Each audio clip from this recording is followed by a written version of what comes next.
2024 की गणेश चतुर्थी पूरे देश में संप्रदा को बढ़ाएगी, आर्थिक स्थिति को बढ़ाएगी, लोगों के मनोबल को बढ़ाएगी, लोगों के कारोबार को बढ़ाएगी और भी अनेक बात में लाभ होगा। तो गणेश चतुर्थी की पूजा के लिए क्या क्या खास मान्यताएं होने वाली हैं इस बार, और क्या क्या चीज लोग ऐसा लाएं कि वो उनके लिए अच्छा हो? थोड़ा गणेश जी का जन्म नहीं हुआ, गणेश जी प्रकट हुए थे।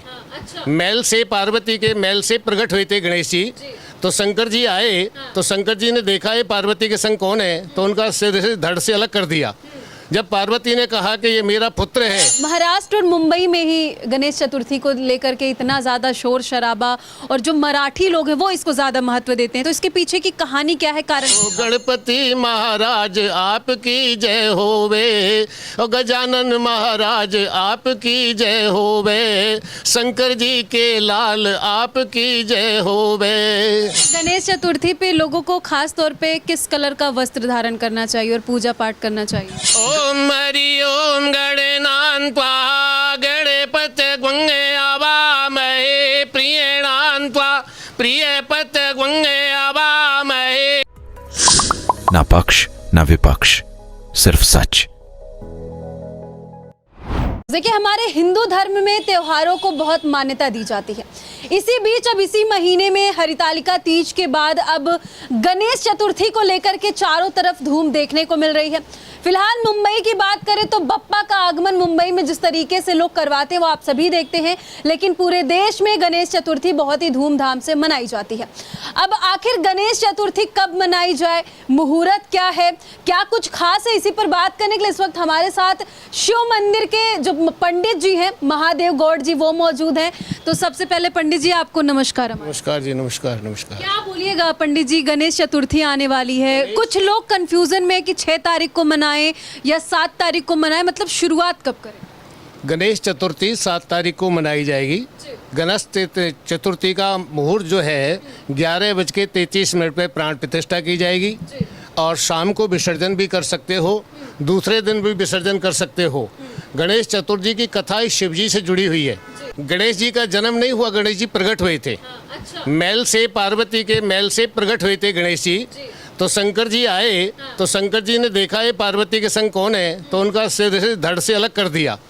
जब पार्वती ने कहा कि ये मेरा पुत्र है, गणेश जी और भगवान कार्तिक जी, उन दोनों से माता पिता ने पूछा कि आप किसके भक्त हो? उन्होंने कहा हम माता पिता के भक्त हैं। तो माता पिता के भक्त होने के बाद कार्तिक दोनों से कहा कि पृथ्वी की परिक्रमा दे के आओ।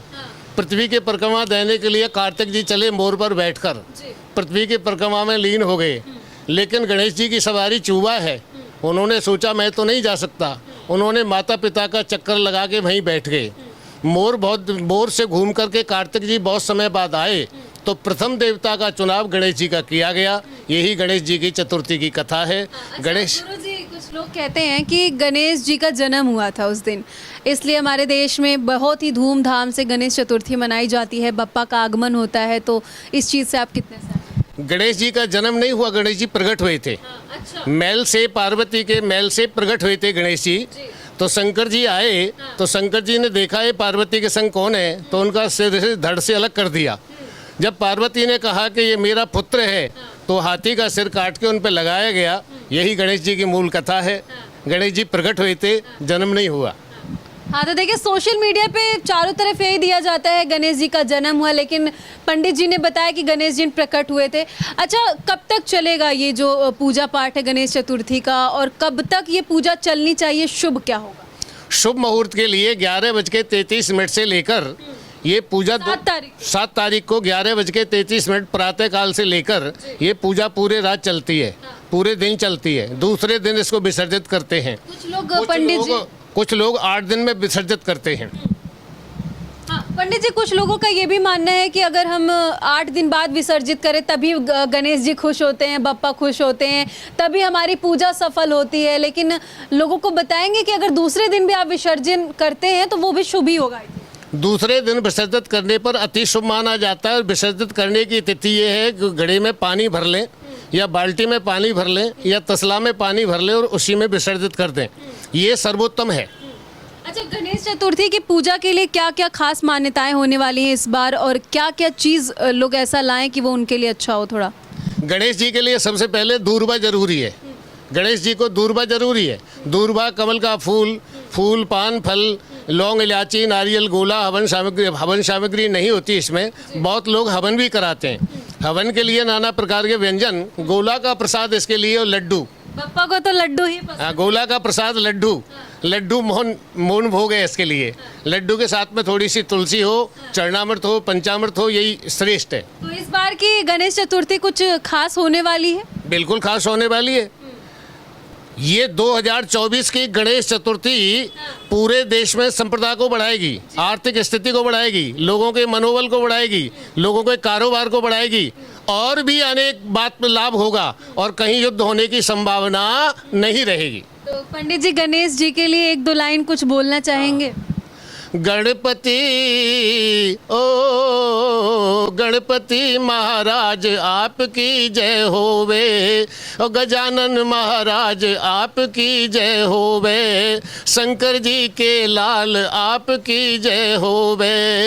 क्या बात है। तो देखिए गणेश जी के लिए तो चारों तरफ धूम आप देख रहे हैं, तैयारियां चल रही है। अच्छा, मेरा एक और सवाल होगा पंडित जी, महाराष्ट्र और मुंबई में ही गणेश चतुर्थी को लेकर के इतना ज़्यादा शोर शराबा और जो मराठी लोग हैं वो इसको ज़्यादा महत्व देते हैं, तो इसके पीछे की कहानी क्या है, कारण क्या है? हमारे देश में 365 रियासत थी। अलग अलग स्टेट में अलग अलग राजाओं की अलग अलग पूजा हुआ करती थी। तो महाराष्ट्र में मूल तौर पर गणेश जी की पूजा होती है और यही महत्व है कि गणेश और गुजरात, महाराष्ट्र और गुजरात के इलाके में अधिक मनाया जाता है कि वो एक प्रदेश था जो शिवाजी महाराज के वर्तक में था। वही एक प्रदेश था जहाँ गणेश जी की अधिक पूजा होती है। धीरे धीरे करके ये पूरे देश में फैल चुकी है। यूपी बिहार में भी बहुत ज़्यादा, यूपी बिहार में भी बहुत मनाई जाती है, अन्य देश में भी मनाई जाती है, दूसरे देशों में भी मनाई जाती है। लेकिन ये मूल सिद्धांत है कि बॉम्बे से निकला हुआ गणेश चतुर्थी का व्रत है। जैसे जम्मू कश्मीर से वैष्णो देवी है, राजस्थान से सालासर है, वृंदावन से बांके बिहारी हैं, अयोध्या से राम है, उसी प्रकार से ये त्योहार बम्बई का मूल है गणेश चतुर्थी का। अच्छा, कोई उच्चारण बोलना चाहेंगे गणेश जी के? ओम हरि ओम गणनान्त्वा गणपत गंगे आवामहे प्रियणान्त्वा प्रियपत गंगे आवामहे निधिनान्त्वा निधपत गंगे आवामहे बसोमम आहम जानी गर्वदमा त्वं जासी गर्वदम। बोलो गणपति महाराज की जय। अच्छा, गणेश चतुर्थी पे लोगों को खास तौर पे किस कलर का वस्त्र धारण करना चाहिए और पूजा पाठ करना चाहिए?